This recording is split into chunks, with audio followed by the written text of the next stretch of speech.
I sat in my worn armchair as Elowen Carr settled across from me, her hands clasped tightly in her lap. The snow fell in heavy flakes beyond my windows, casting the room in a pale, ghostly light that made the shadows deeper. I lit more candles, watching as her face emerged from darkness, gaunt, determined, haunted. "Mrs. Carr." "Elowen, please," she interrupted. "If you're going to help me find my son, we shouldn't stand on formality."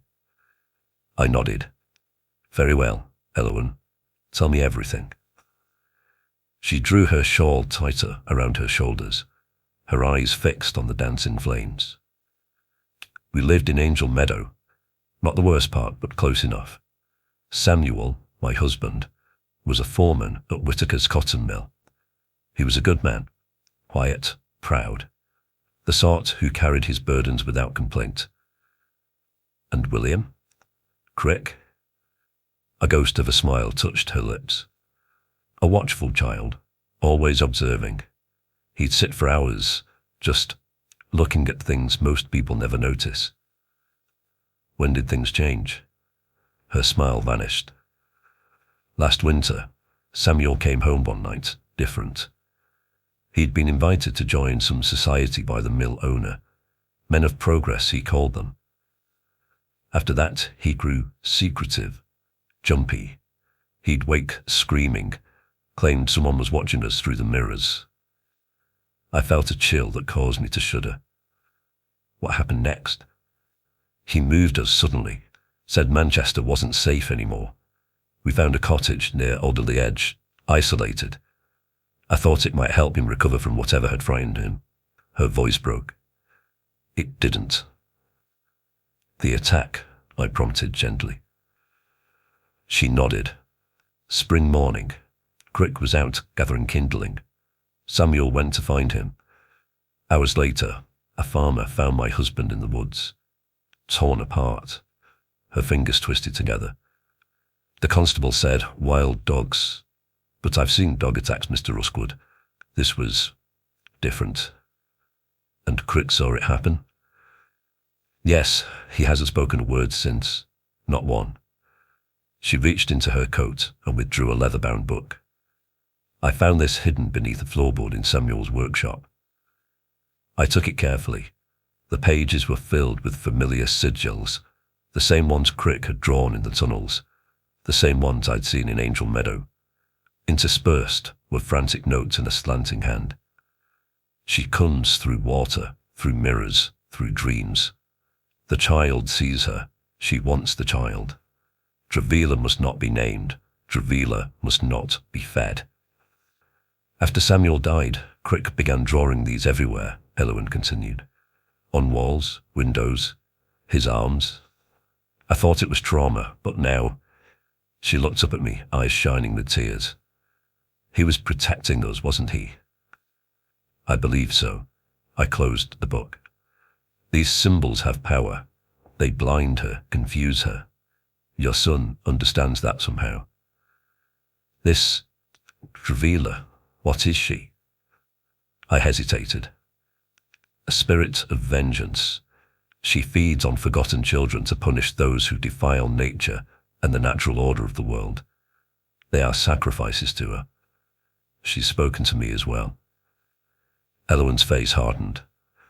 "Why Crick? Why my son?" "I don't know yet, but I think he ran away to protect you, to draw her away. But also, I believe he wants to help the children she hunts, the sacrifices.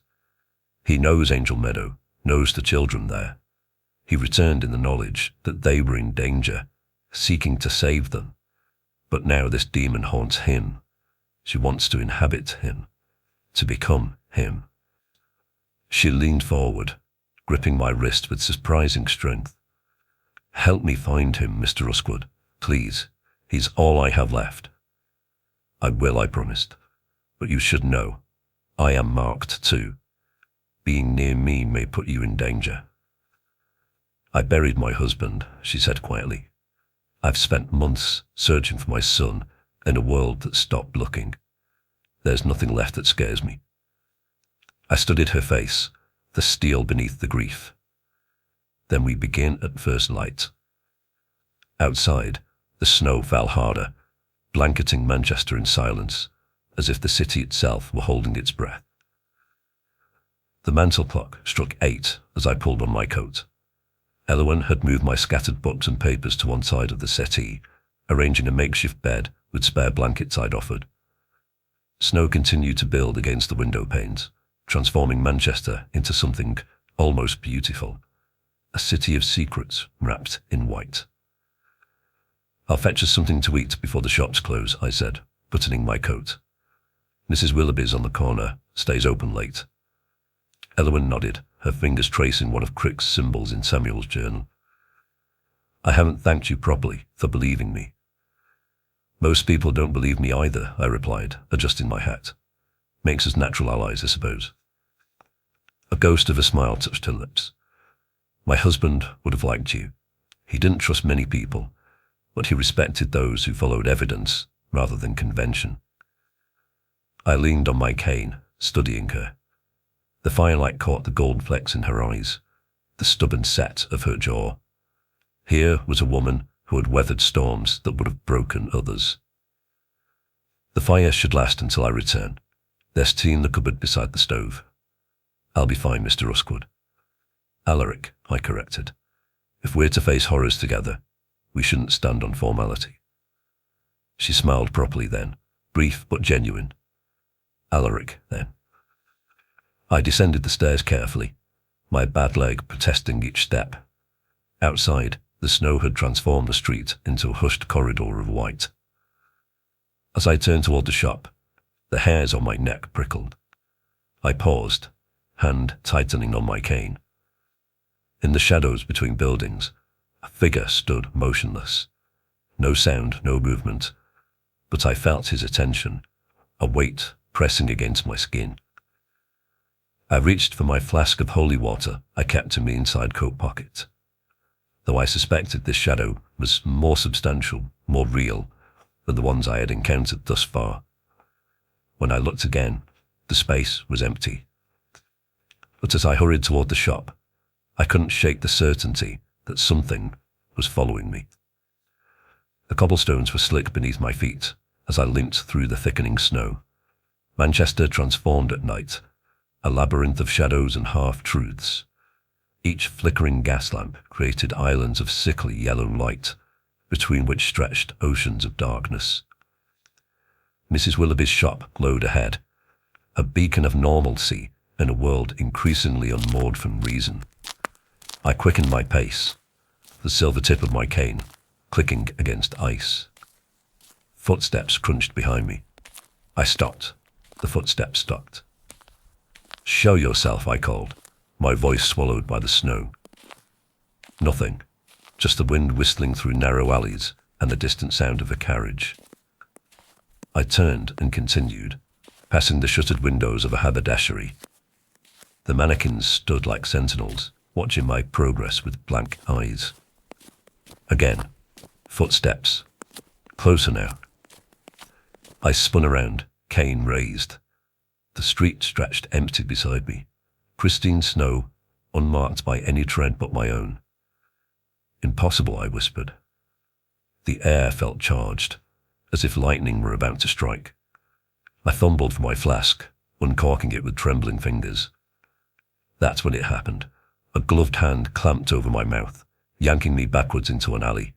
I tried to shout, to struggle, but another hand pressed something against my face, a cloth soaked in chemicals. The sharp, sweet smell of ether flooded my nostrils. My cane clattered to the ground. "The boss wants a word," a gruff voice muttered near my ear. I thrashed, managing to strike something solid with my elbow, a grunt of pain, the grip loosened momentarily. "Hold him still, for Christ's sake," another voice, cultured, precise. My vision began to blur, Manchester's grimy bricks and white snow melting together into a sickening swirl. I tried to focus on Elowen waiting in my flat, on Crick hiding somewhere in the city's underbelly.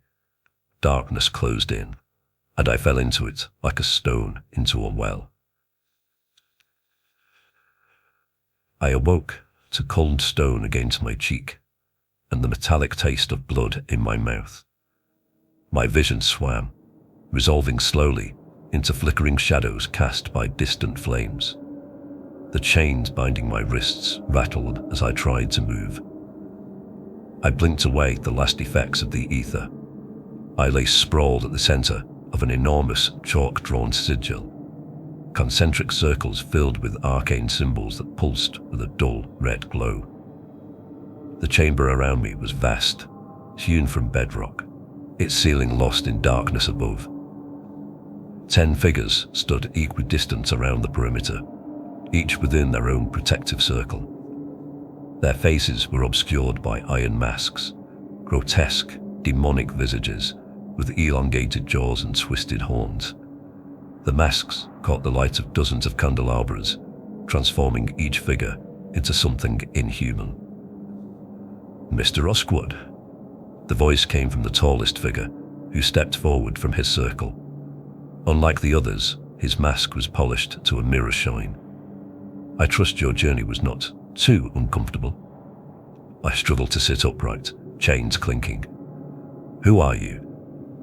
"We are the Arcanum Pharaoh," he gestured to the assembled figures. "The Iron Secret, the true architects of Manchester's prosperity." "Kidnappers and cultists, more like," I spat. A soft laugh emerged from behind the gleaming mask. "Such reductive thinking. We are industrialists, factory owners, clergymen, judges, lords, the pillars upon which this great city stands."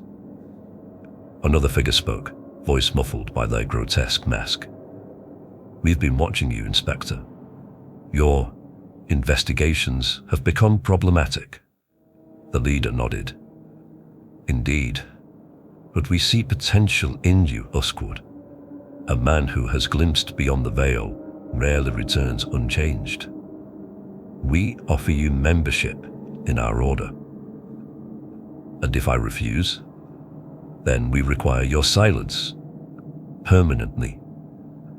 "You intend to murder me?" I inquired. Their leader issued a cold, chilling laugh. "No, Uskwood, nothing so dramatic. We do not intend to make a martyr of you. Your death will bring more scandal, scrutiny. People will want to know what you're looking into. Hundreds would rise in your place, fascinated by your investigations. No, if you refuse, we will do something even worse." "What is a fate worse than death?" I asked.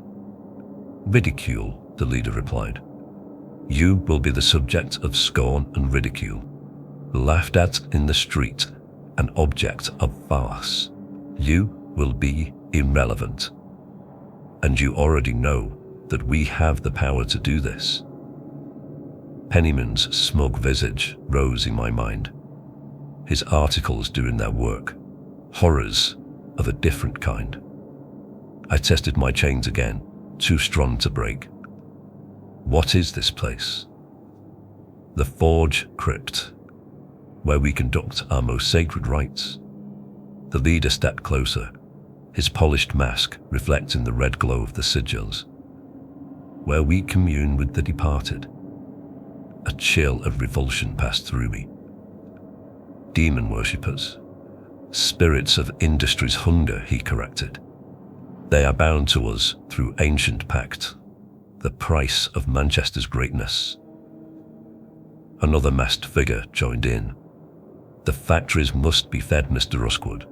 The furnaces, the looms, the engines, they all must be fed." "And Dravila?" I said, bile rising in my throat. "She needs to be fed too, with children." "The unwanted, the forgotten." The leader's voice remained unnervingly calm. "We ensure that she only takes those who don't matter. It keeps the poor manageable, reduces excess population, and the city thrives." I lunged forward against my chains. "You're monsters, all of you." "We are pragmatists," the leader sighed. "Morality is a luxury for those who don't bear responsibility. For every child taken, hundreds prosper. Samuel Carr didn't see it that way, I said, watching for a reaction. The masks turned toward each other, a ripple of discomfort.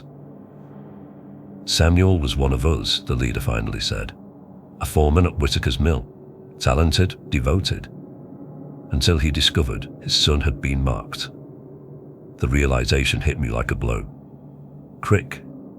William Carr, yes. The leader knelt before me, his mask inches away from my face. Samuel fled with his family, but there is no leaving the Arcanum Pharaoh, Mr. Uskwood. Travilla found him in the woods near Alderley Edge. She tore him apart, another voice added. While his son watched, said a third. I thought of Elowen waiting in my flat, of Crick hiding in the tunnels beneath the city, of Samuel's desperate attempt to save his family. And now, the leader said, rising to his full height, Travilla hungers again. The boy has eluded her too long. His blood is promised. I'll stop you, I said through gritted teeth. The leader tilted his head, considering me through the eye holes of his demon mask. Many have tried, Inspector. Their bones are stacked high in the pits now. The leader stepped back into his circle. The other masked figures raised their arms around me. You asked me earlier about your fate. You have the rare opportunity to join us, Mr. Uskwood, but I sense resistance in you. I am shrewd enough to judge your character and know you have a weakness of spirit toward the poor and the helpless. I don't think you intend to become a member of the Arcanum Pharaoh. I will never join you, I confirmed, fearful of their intentions. Let Penniman do his worst. Indeed, said the leader. But make no mistake, Mr. Uskwood. If we are threatened in any way, if our backs are against the wall and no amount of public humiliation deters you from this path, then you will face horrors beyond your imagination. There are ways of living, and there are ways of departing this world, and not all of them are peaceful. Perhaps a demonstration will help you understand what you are facing, he said, voice dropping to a reverential whisper. What true power looks like. They began to chant, low at first, then building in intensity. The words were unfamiliar, a twisted amalgamation of Latin and something older, harsher. Their voices echoed off the stone walls, creating a dissonant chorus that made my teeth ache. Ancilla feri, sanguinem promisium accipieri, veni ad nos. The air in the chamber thickened like treacle. My breath fogged before my face as the temperature plummeted. The chains binding my wrists grew so cold they burned against my skin. What are you doing? I demanded, but my voice was swallowed by their chanting. The sigils etched into the floor began to pulse with an unnatural crimson light. The chalk lines seemed to writhe and twist, no longer mere markings, but living things burrowing into the stone. I strained against my chains, but they held fast. Ancilla feri, ostende eum. A sound like tearing fabric split the air. The floor beyond my protective circle began to crack, hairline fractures spreading across stone like spiderwebs. And from these cracks, dear God, they came pouring out like smoke, at first formless, then coalescing into human shapes. The vaporous tendrils twisted and writhed, solidifying into the transparent outlines of dozens upon dozens of tortured souls. Children with hollow eyes and emaciated limbs clutched at their own throats, their skeletal fingers barely more substantial than morning mist. Women with throats slashed, ear to ear, drifted upward, their heads lolling at unnatural angles, crimson wounds gaping like second mouths that silently screamed for justice. Men missing hands and feet crawled through the air on phantom stumps, their expressions frozen in the moment of their mutilation. All of them translucent, their spectral forms flickering like guttering candles in a draught, momentarily brightening before dimming to near invisibility, only to flare again with renewed, terrible clarity. The chamber filled with their eerie blue-white glow, casting shadows where no physical bodies existed to create them. The ghosts of Manchester's industrial past. A small boy crawled toward me on hands and knees, his back bent at an impossible angle. His eyes were replaced by gaping black holes, his mouth stretched into a silent scream. Behind him came a woman, dragging herself forward, her face crushed to a pulp, hair tangled in what looked like remnants of a loom.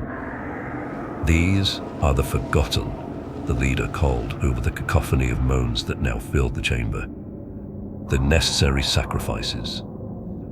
The spirits encircled me, clawing at the edge of my protective sigil with translucent, misshapen fingers.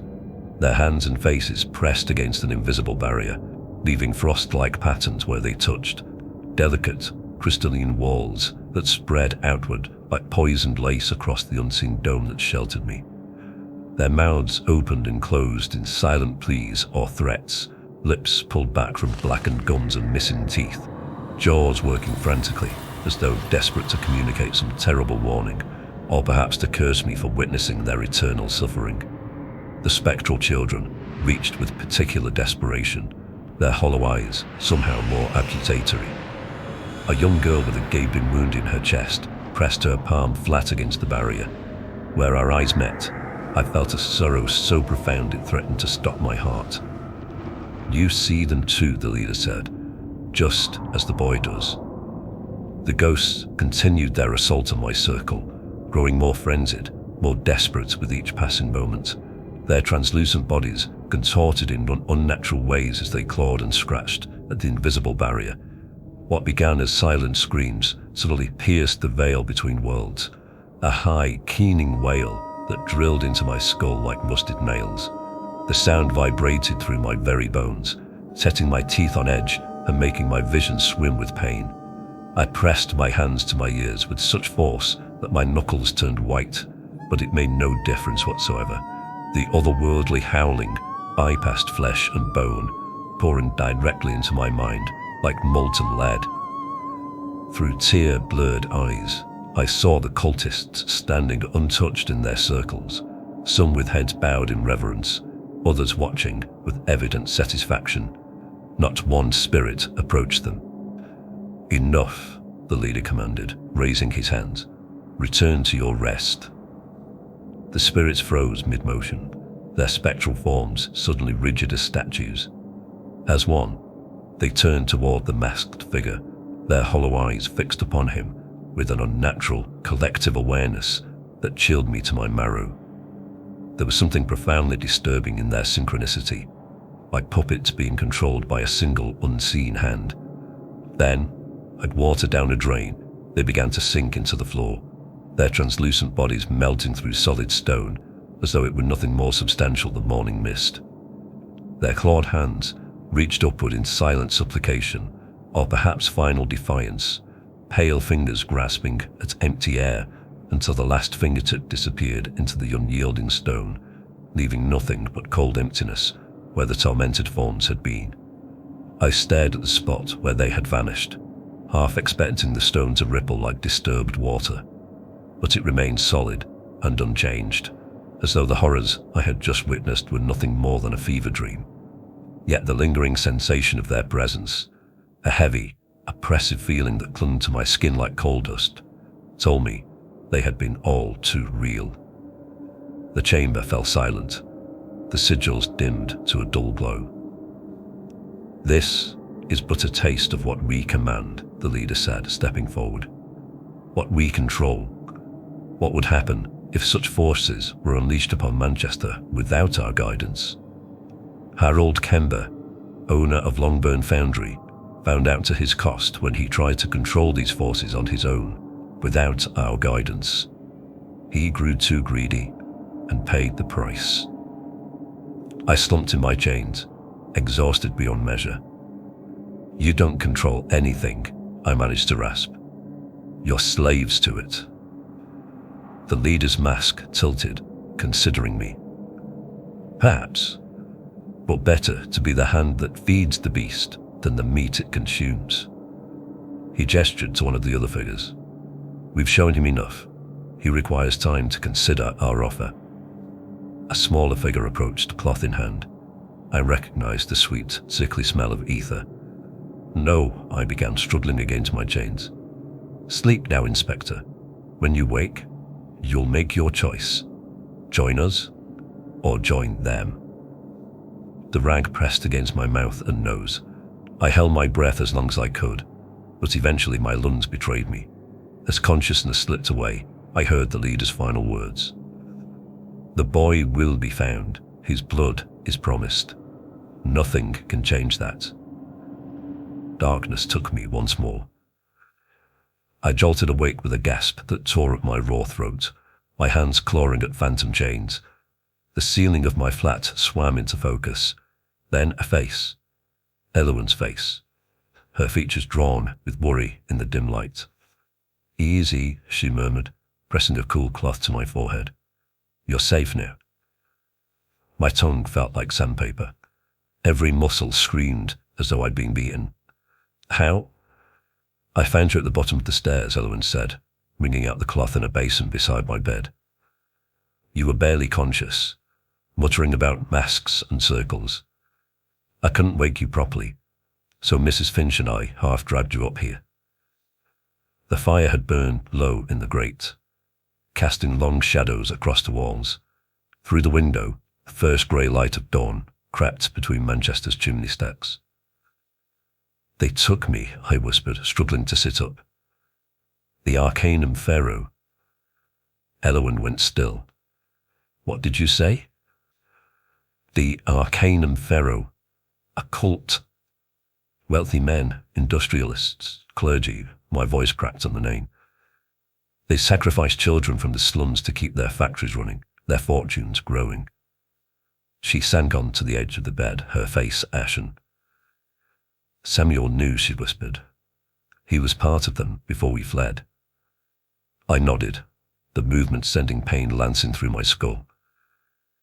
He tried to leave when he realized the price they demanded, when he feared for Crick. I reached for her hand, found it cold and trembling.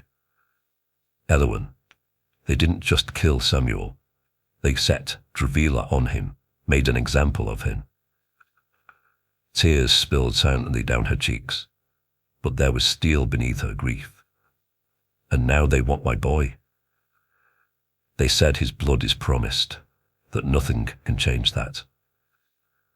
Something shifted in Elowen's eyes then, a hardening, a resolve forming like iron in the forge. The hazel flecks in her irises seemed to catch the dim firelight and reflect it back with metallic intensity, transforming her gaze into that of a cornered wolf. Her jaw set in a rigid line beneath her high cheekbones, and she squeezed my hand with surprising strength, her fingers bearing down with the determined pressure. The gesture spoke of both desperation and defiance, a mother's fierce love crystallizing into something as hard and unbreakable as the forges that ran through Manchester's industrial heart. We must find Crick, she said, before they do, before she does. I nodded, exhaustion dragging at me, but beneath it burned something new, a white-hot rage that had been kindling since Angel Meadow, now stoked to dangerous life. It coursed through my veins as molten metal, a furnace-born fury.